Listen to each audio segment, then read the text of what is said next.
À l'invitation du Palais des Beaux-Arts, les deux studios de création de jeux vidéo Ankama et Spiders investissent le musée lillois pour une exposition.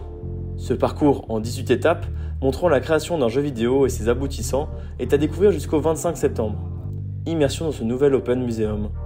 Les Open Museum, c'est une invitation que l'on fait chaque printemps à des personnalités ou à des genres qui ne sont pas habituellement associés aux beaux-arts. Donc on a invité des musiciens, des chefs cuisiniers, des auteurs de bandes dessinées et puis aussi des genres, donc comme le genre de la musique, les séries et aujourd'hui le jeu vidéo.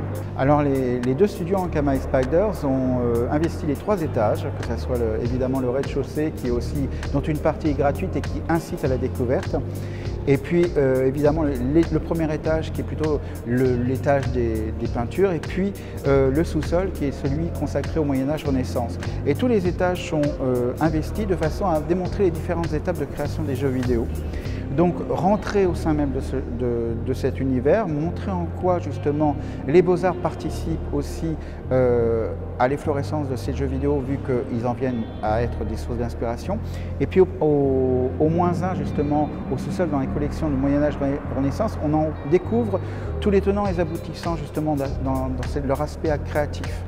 Et puis à l'étage, par contre, ce que nomme Ankama et Spiders, c'est-à-dire l'écosystème, tout ce qui va exister après dans l'exploitation des jeux vidéo et leur pratique même.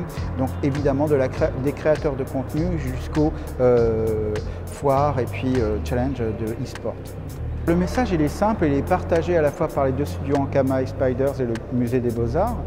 C'est qu'il n'y a aucune opposition qui peut exister entre le jeu vidéo et sa pratique et puis évidemment les arts classiques ou du moins ce que l'on nomme les beaux-arts. Sachant qu'évidemment maintenant les jeux vidéo font partie des beaux-arts en tant que tels vu que c'est le 10e.